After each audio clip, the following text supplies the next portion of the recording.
Hello and welcome to another Obscure Undead Music Review. I'm Azy. I am Maus. And we are bringing you a new album every single week. This week we have BootBlacks with their, I believe it's their third studio album, Thin Skies, which was released on Artifact Records on October 9th, so not too long ago. Pretty brand new album since that was like last Friday. Yeah. And if you haven't heard of BootBlacks, I would be genuinely surprised. They have been making waves, particularly with their last album, Fragments, which was released in 2017. So it's been 3 years. Yes. They had previously released their album on Manic Depression Records, but this is their first album on Artifact Records, which we love as well. Actors and Wingtips are on Artifact Records. Yeah. And I feel as though with this album, they have kind of shifted their sound in a way that really embodies a lot of sounds that you typically hear on Artifact Records. So we have more like pulsy dance floor tracks that still have that post-punk backbone, but it's not quite as dark. It's like in sound, I don't know how to describe it, maybe brighter in a way. It is very difficult to describe what their sound is. Right, which is part of the reason why we like BootBlacks. Yes, it's uniquely BootBlacks. Like, you really just have to listen to their albums to get a feel for their vibe. But, you do have classic post-punk elements. The guitar and the drums together make their sound. And for me, when I'm listening to BootBlacks, like, it always sounds like something is in motion. Like they'll start out a track with just like a killer drum beat, and that's like your rhythm. Well, that was the very first track of the album, right? Yeah, and actually at least like 4 tracks on the album, they have that technique. But the first song, especially Traveling Light, you can just like hear these pulsing drums. Is that a thing? Pulsing drums. Yes, sure. Okay. Now it is. I'll make it a thing. I'll make it. And like it's like their signature. And then of course, you've got Panther's amazing vocals, which I love. Which are like deep and high at the same time.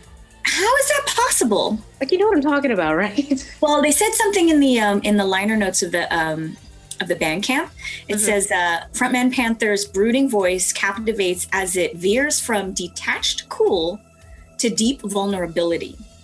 Like, he can do both, and it's beautiful. I just love like his, like when he's singing a verse and it just sounds like he has no fucks given. I love it. No, they definitely have a lot of, I honestly do not know how to characterize his voice, but I do want to talk about that rhythm a little bit more, because all of my favorite tracks had that like just really cool, like you want to call it pulsating, because it's not quite tribal. It's not, it's. Are you describing the drums or the guitars? Drums. The drums. Yeah. Tribal is an interesting use to say. You want to say throbbing? We are not good with these descriptors, man. I don't know. I kind of like throbbing. Throbbing. I have never used the word throbbing for drums before, but. Well, it's what track am I thinking of specifically? I think it's Nostalgia Void. Nostalgia Void is the second best one for me. Yeah, I think that one actually might have been my favorite, like tied with Traveling Light, the intro track. No, but then Jealous Star is very drum driven. That one is too, but I have to admit I didn't like Jealous Star so much because I like the tracks best, which kind of scaled back on exactly what's going on with like the synths and kind of like the really oppressive, heavy atmosphere and elements that drown out Panther's voice a little bit. You like the ones with the that pull that back a little bit more and let Panther's voice kind of float to the top of it. I think they all do. I feel like they all do. In the first minute and a half as they're building up each track, it'll start with the drums or it'll start with the synth, and then all of the instruments come in and they're all level. There are other albums I've heard before where the drums are just mixed way too high, and then you can't actually hear the uniqueness of all the different. The album was produced well. Yes. It was produced by Jason Corbett of Actors.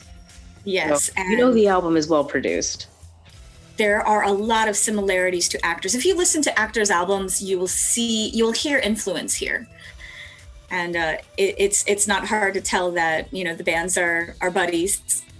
And they hang out, they share the stage with each other, and they're pushing the same type of fresh post-punk sound without copying from each other. And I think that's really cool, and that's really neat. It's just a cesspool of creative imagination. So how many of these tracks ended up having music videos? I want to say 4, 5. It was 3. Oh, I know that they're working on more. Probably, yeah. It was confirmed that they are working on more.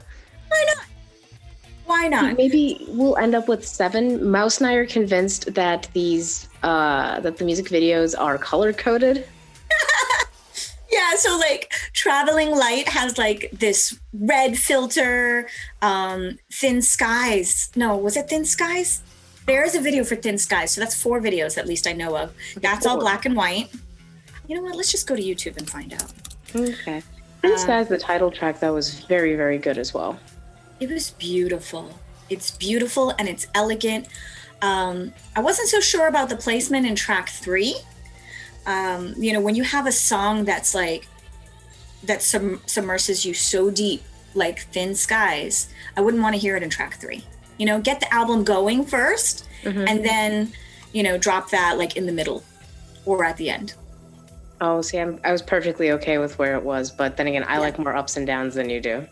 Yeah, I don't need to go that deep in the middle of the album. It kind of just makes me want to turn it off and stay submerged or, something like that. So it really affects my moods.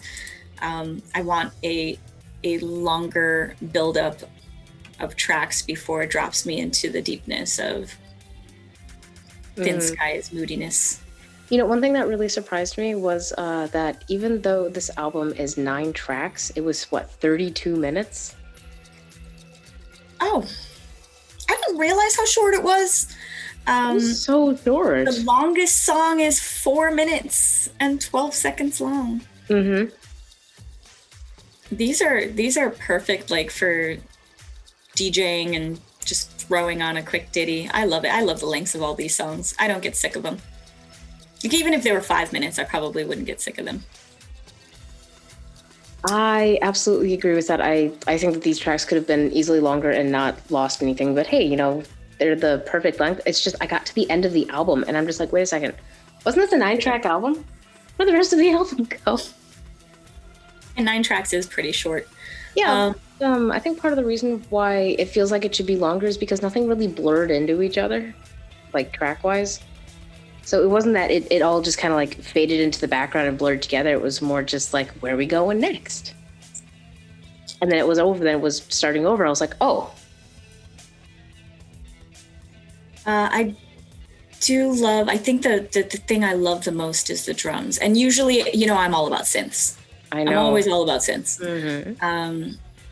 But it stands out to me as a post-punk album. A lot of the modern dark wave and post-punk that we hear, the drums are usually electronic. You have a lot of 2-piece post-punk and dark wave acts, and it's electronic drums. But not only is there an actual drummer, but their songs are written to be drum driven. That pulsating, throbbing drum beat. Well, makes all the difference and makes this band stand out. Well, the drums are a combination of analog and electronic. Yeah, they probably have a little bit of both because there's already keyboards under each song. Mm-hmm. No, it's a mix of both, and you can hear a lot of these electronic rhythm elements as well. I'm trying to think of which specific track caught my attention with that first.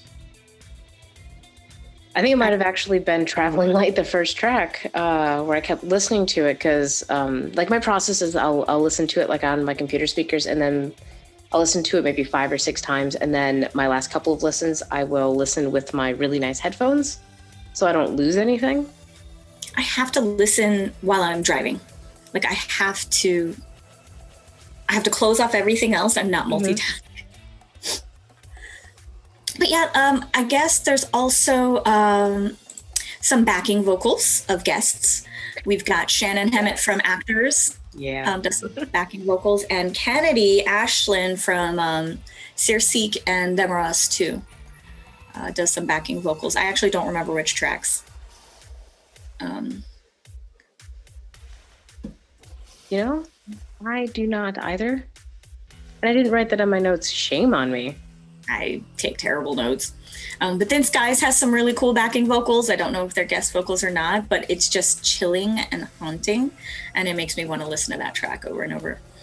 There's the thing, like, Thin Skies, like, you wouldn't necessarily expect that to be, like, compared to some of the other tracks, like, as much of a dance floor song. But honestly, Thin Skies is the track that I would like to hear on the dance floor the most, even if it's not, like, the punchiest track on the album. Yeah. Maybe.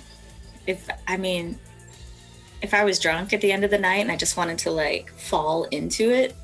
Well, I mean, can you imagine, like, hearing that on a big room of speakers and just... Okay, no, that I definitely want. Like, huge professional speakers in a club, okay, yes, I would want that. Yeah. No, out of all of the tracks, I would love to hear that one most on the dance floor. Traveling Light. I think yours is Traveling Light. I love Traveling Light. I like Nostalgia Void. I like Jealous Star. What was your favorite track? Well, okay, so it's gonna have to be Traveling Light because they have a music video with a person of color and she is gorgeous. So after I saw that, I had that on repeat. And it's just, when I think about this album and what's on it, that song just pops into my head. And I hear the drums and I see her spinning around dancing and I'm just like, ah. See, for me, I think my favorite track is probably Nostalgia Void. That's a close. No Thin Skies is the one I want to hear on the dance floor. I think Nostalgia Void is my favorite track. Cool. Mostly because I think it just has like some of the coolest stuff going on. Yep, and their Bandcamp has all the lyrics in it. So just decipher that and enjoy. But yeah, great album from the boys from Brooklyn. Yeah, who I know a lot of these tracks. The first time I heard them was on the Red Party stream because they premiered a lot of these tracks on their DJ streams on Wednesday night. I think it was Wednesday night. So like tonight. Yes, that feels right. Yeah. But no, that was where I first heard a lot of these tracks, and I was just they would be announced and all of that jazz, but I'd still sit there and think, who is this again? Is this who? Yes. You can tell. Yeah, so that's been a really cool thing about the streams is when like you pop in and you hear like unreleased tracks. It's super exciting. Mm-hmm. But yeah, take a listen to this album. If anything, the cover art should draw you in. There's just something about how simple but complex it is that I really like. The album art is lovely. So feast your eyes and then feast your ears. It's 32 minutes long. Listen through it and let us know if you like it. And if you think that we are wrong in that the best tracks are Traveling Light and Nostalgia Void, tell us your favorite track. Yes. I'll be okay if somebody said Thin Skies too. I would accept that. That's fine. But yeah, thank you for tuning in for another week of Obscure and Dead music reviews. These episodes go up on Wednesday because you're here, but we also do a radio stream over on after we record actually every Wednesday on Twitch. We have our virtual club on Fridays on Twitch. And we have a talk show series Thursdays on our Twitch, which links down below. Also, we have someone running new merch for us. We have decals and shit, and I'll put a link to that in the description below as well. But get some Obscura Undead decals. Cover your car. Get 100 of them. No. But as always, we want to thank our lovely Patreon supporters as well, because without your support, this channel wouldn't be possible. We wouldn't be able to dump as much time into it as we do. So thank you. And now that you've reached the end, reward yourself by hitting subscribe and clicking the bell. I think that's what I'm supposed to say. That's what I'm told to say, at least. That's the part that I say. Smash that like. All right. Love you. Bye. Bye.